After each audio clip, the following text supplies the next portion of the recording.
Le temps d'une saison, le fleuve s'était retiré, réduisant de plusieurs kilomètres, à certains endroits, la largeur de son cours. À présent, l'Amazone est de retour avec la cohorte de ses affluents, Rio Napo, Rio Negro, Rio Branco, Rio Tapajo, Rio Xingu, et 1000 autres fleuves à l'échelle d'un continent.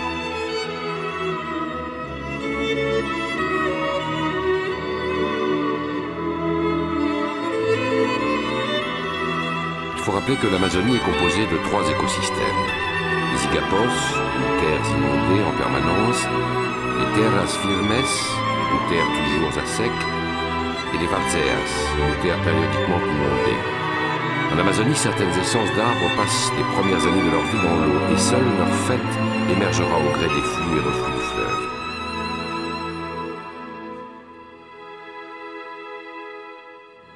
Les varzeas forment un milieu unique au monde. Des arbres et des végétaux devenus amphibies y croissent et vivent. D'autres y meurent et enrichissent les eaux de matière organique.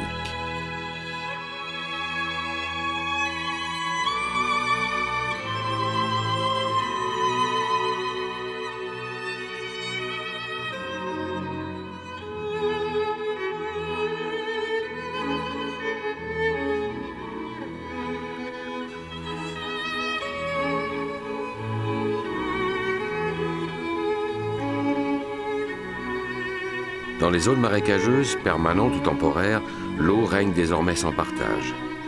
De nombreuses espèces d'escargots déposent leurs œufs qui forment des grappes sur des tiges ou des feuilles de plantes aquaphiles. Dans certaines régions, comme le Pantanal, ils fournissent ainsi à certains poissons leur principale source de nourriture.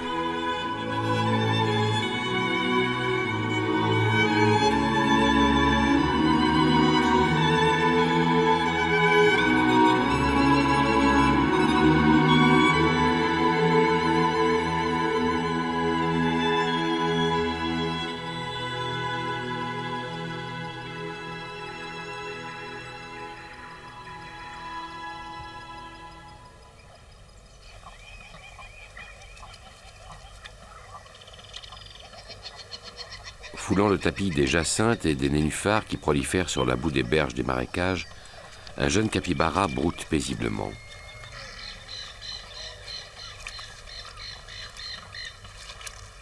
Soudain surgit l'oiseau le plus agressif des marais, le Shona à collier.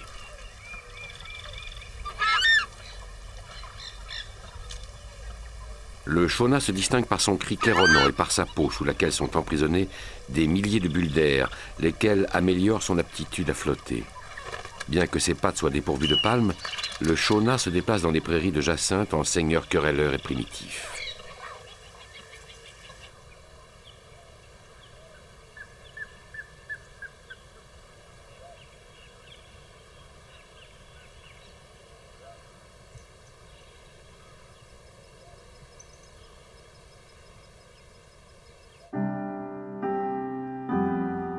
Il y a quelques jours, un vieux dauphin rose est venu se réfugier dans une anse du fleuve.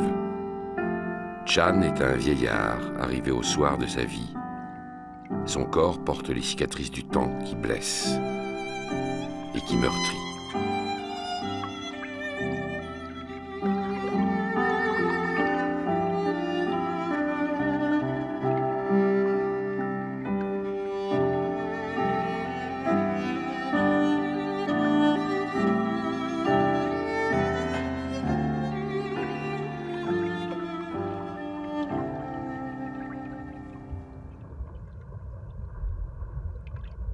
Des poissons-chats peuplent les eaux où nage Chan. Certains d'entre eux sont revêtus de plaques cornées et déploient comme des parures de guerre des nageoires hérissées de piquants. Normalement, les dents de Chan, épaisses et coniques, devraient accrocher sans peine la chair du poisson et d'une simple secousse l'expédier vers l'estomac, divisé en 4 compartiments. Mais il n'en est rien. Chan est affaibli et ne parvient même plus à avaler sa proie. Le poisson lui encombre la gueule comme un fardeau inutile.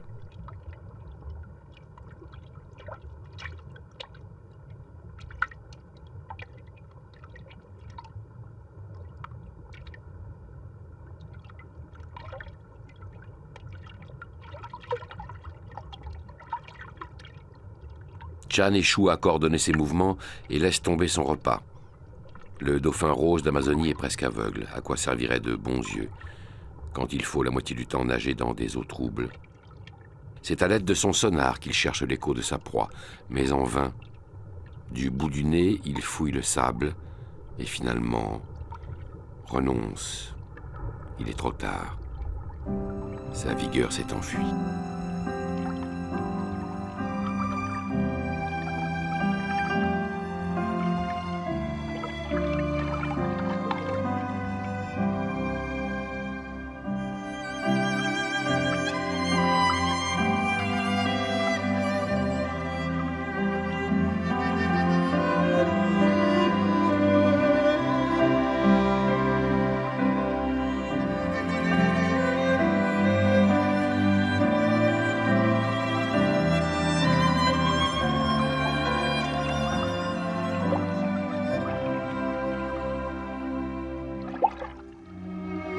Chan est comme l'Amazone, mystérieux et vulnérable. Et s'il s'empêtre désormais dans les herbes et les souches des fonds fluviaux, il n'en appartient pas moins à une espèce dont le destin se confond avec celui du fleuve lui-même. Contrairement à son cousin maritime, le dauphin rose, aussi appelé Boto, ne saute pas en l'air. Il n'éclabousse pas le monde. Il est noble et discret. Les Indiens disent qu'il y a en lui quelque chose de divin.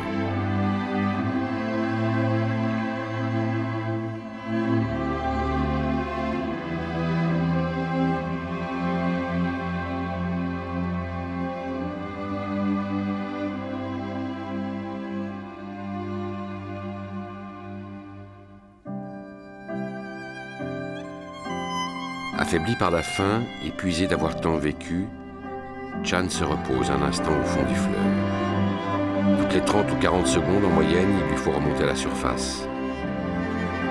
Il en sera ainsi jusqu'au moment où ses forces le quitteront.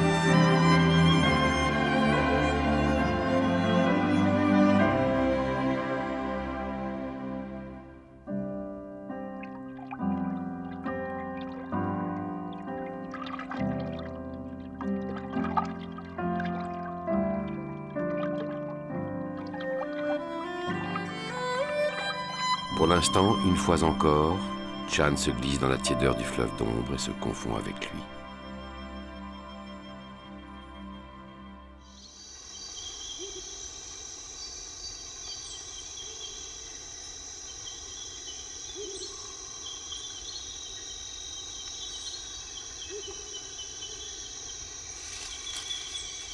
Sur le territoire qu'elle partagea naguère avec Zuko, partenaire juvénile et maladroit, Kaloa se retrouve désormais seul.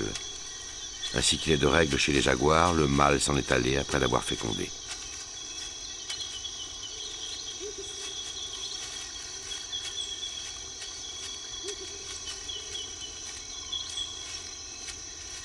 La saison des hautes eaux est propice à la grossesse. En effet, les proies deviennent plus accessibles puisqu'elles se concentrent sur les terres émergées. Kaloa accumule donc des forces en prévision du moment où elle devra, seule, élever ses bébés.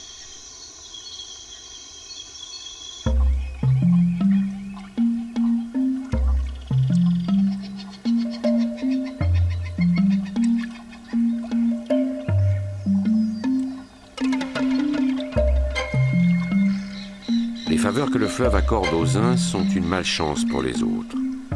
Si la saison humide sied aux carnivores, les pêcheurs des marécages voient leur proie évoluer et se perdre dans des eaux plus étendues.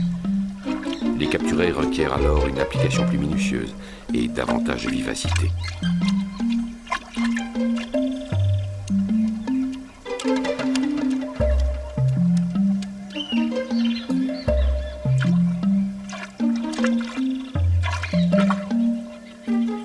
Le jabiru, qui est la plus grande cigogne d'Amérique, est capable de pêcher quel que soit le degré de transparence des eaux. En effet, son œil se contente de localiser approximativement la zone où se trouve la proie, et le bec se déclenche à son contact, presque automatiquement grâce à des récepteurs sensoriels placés sous la corne de la mandibule inférieure.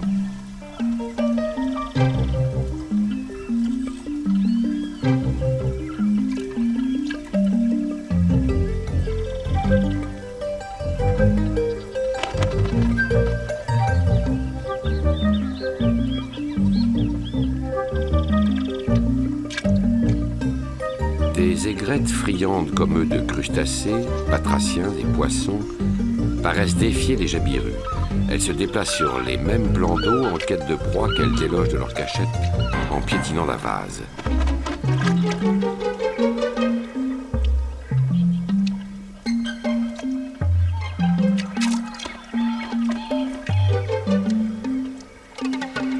Ce jour-là, c'est du côté des jabirus que se range la chance.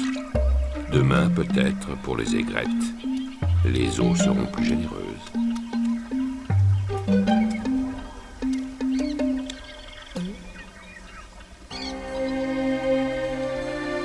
Dans le bassin de l'Amazone, comme dans les marais du Pantanal, qui en marquent la lisière méridionale, le poisson est la base même de l'écosystème. Le jaguar s'en nourrit aussi bien que le caïman, et il constitue le régime ordinaire de toute une faune de cigognes et de hérons. Une partie des poissons dispersés par les hommes dans les eaux de la région s'accumulent ainsi dans la chaîne alimentaire, passant du foie des poissons à celui des oiseaux et de certains mammifères.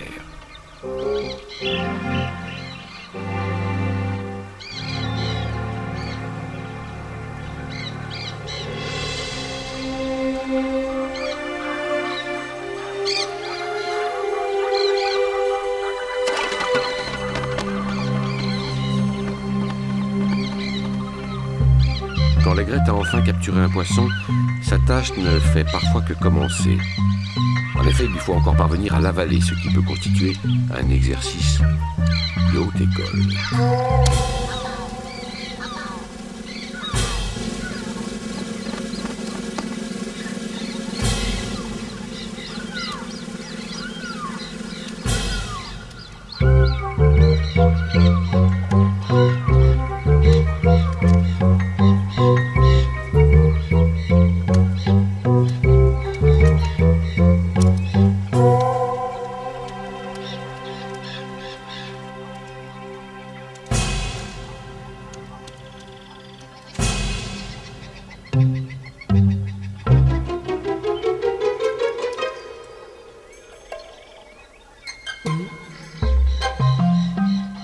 Sur son promontoire, un martin-pêcheur rencontre de semblables difficultés, bien que son bec, moins agile mais plus solide, lui permette de mieux agripper sa proie.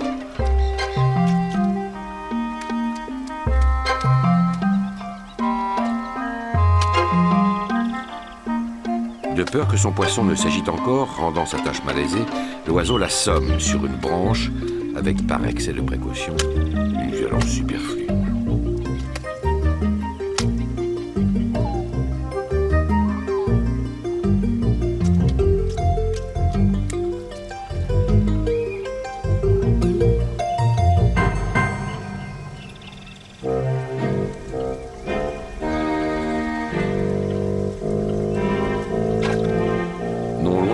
Un grand héron cendré recherche sa pitance devant des caïmans encore occupés à réchauffer leur corps au premier rayon du soleil.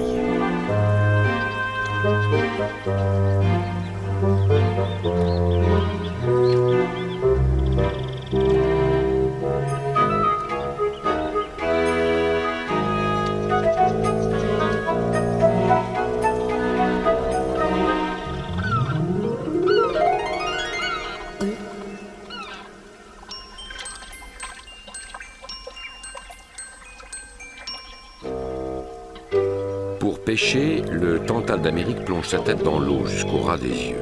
Et quand une proie touche son bec, celui-ci peut se refermer en 25 millièmes de seconde, ce qui constitue un record absolu.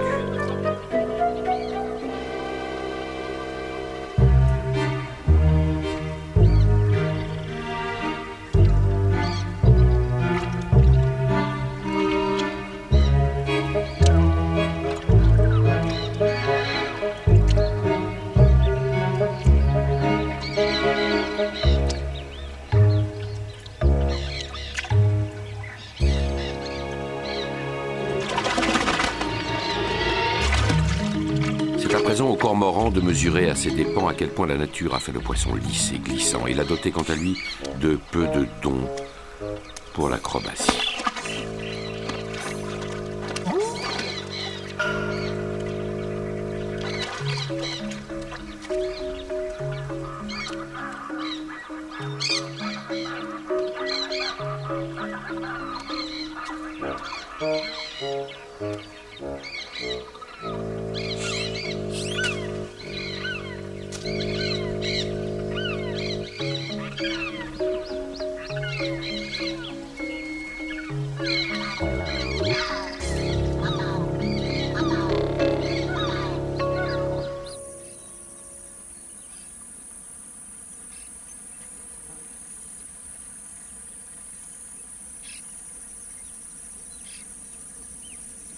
Sur une berge que fréquentent des papillons occupés à pomper le nectar des fleurs, une famille de capybaras se repose au soleil.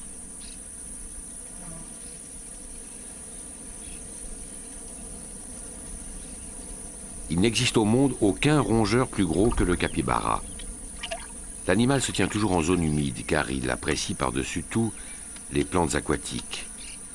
Certaines de ses attitudes, notamment lorsqu'il se tient assis sur son train arrière, ressemblent à celles du chien, mais c'est bien d'un rongeur qu'il s'agit, doté de larges incisives, capable de grignoter les écorces les plus coriaces.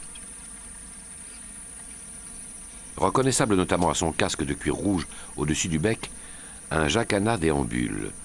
Bien qu'il consomme aussi des graines, le jacana aime se gaver d'invertébrés, et notamment d'insectes. Quand il les a agrippés dans son bec, l'oiseau les porte parfois à l'eau, où il les noie avant d'en faire son repas.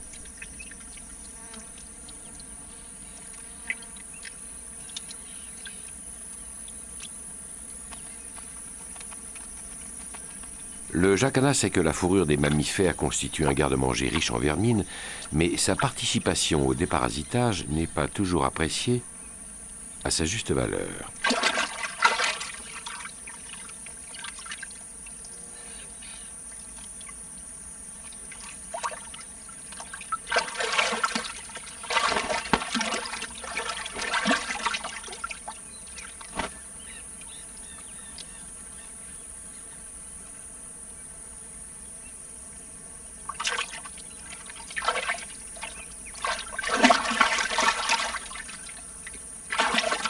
Les doigts du jacana constituent sa particularité la plus remarquable. Ils sont si longs que l'oiseau ne tombe jamais, qu'il marche sur le corps d'un capybara ou sur des paquets d'herbes flottant au gré des courants. Le doigt arrière en particulier assure un parfait équilibre.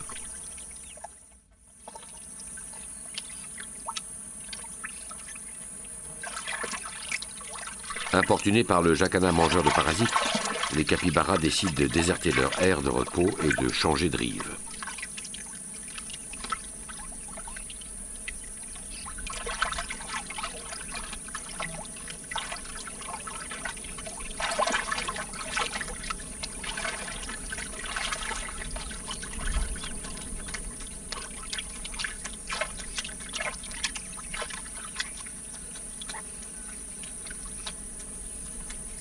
La mère met généralement au monde une portée d'1 à 6 bébés qui ne la quitteront pas avant plusieurs semaines. Arrivés de l'autre côté du ruisseau, les bébés mettent à profit l'éveil de leur mère et se mettent à téter. Et leur vie serait belle si les déparasiteurs nécessaires, mais exaspérants, ne venaient pas se remettre à la tâche.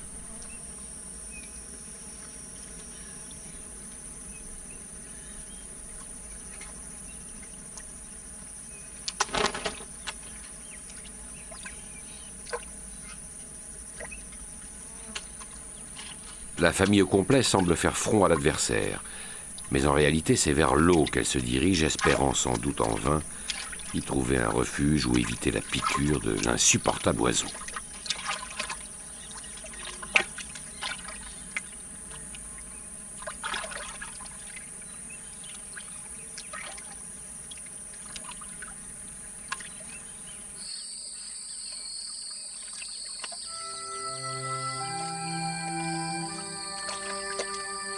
L'expansion des zones humides, notamment dans les immenses marécages du Pantanal, au sud du bassin amazonien, réduit la mobilité du cerf des pampas.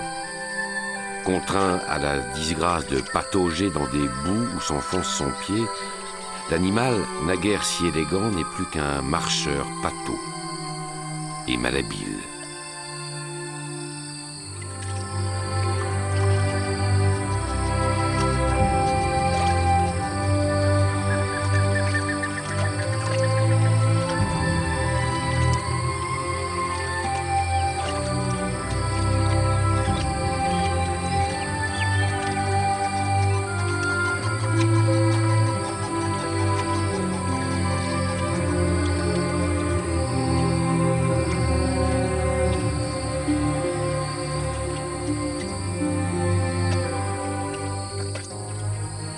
un très jeune cerf solitaire peine en cette saison qui n'est pas encore celle où plusieurs membres de la même espèce se rassemblent en harde.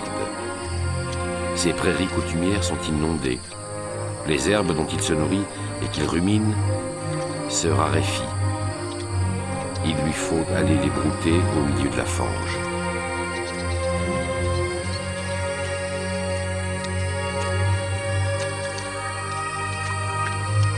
De son promontoire, un bantévi à ventre jaune voit arriver le daim. Aussitôt, comme il le fait d'ordinaire dans l'eau en quête de mollusques ou de crustacés, il plonge sur lui pour gober les mouches et les moustiques qui, par nuées, se déplacent dans son sillage.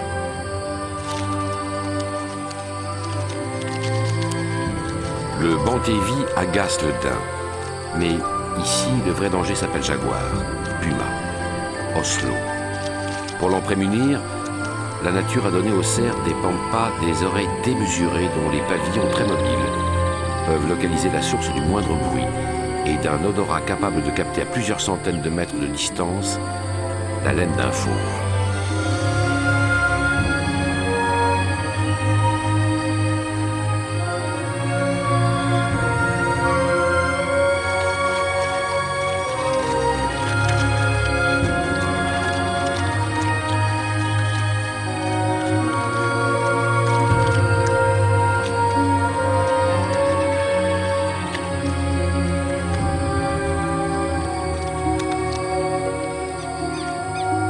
Toute frontière s'est dissoute entre la terre et l'eau. Le Pantanal n'est plus qu'une nappe verte et bleue où tout flotte et stagne. Les eaux ne monteront plus.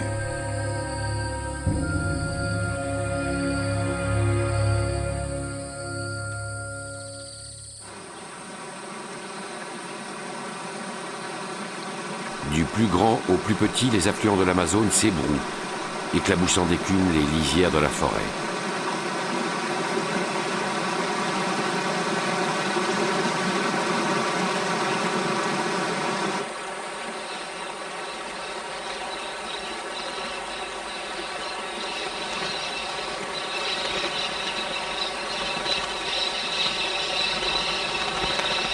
Des perruches s'élancent en piaillant sur des nuées d'insectes ou recherchent à la cime des arbres de nouveaux gisements de graines ou de fruits.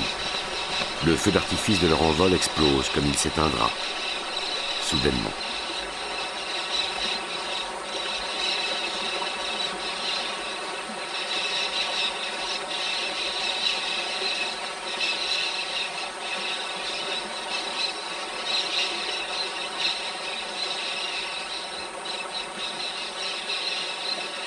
Les perruches, dont la couleur dominante est généralement le vert, se fondent dans le paysage. Mais si cette forme de mimétisme les fait passer inaperçus, leur caractère querelleur, lui, attire souvent l'attention. Bien que les couples soient monogames, les chamailleries sont fréquentes. Cependant, toute la volée cesserait de bruire et de caqueter si un prédateur arrivait. Les perruches redoutent particulièrement les singes et les coatis qui dévorent les œufs et détruisent les nids.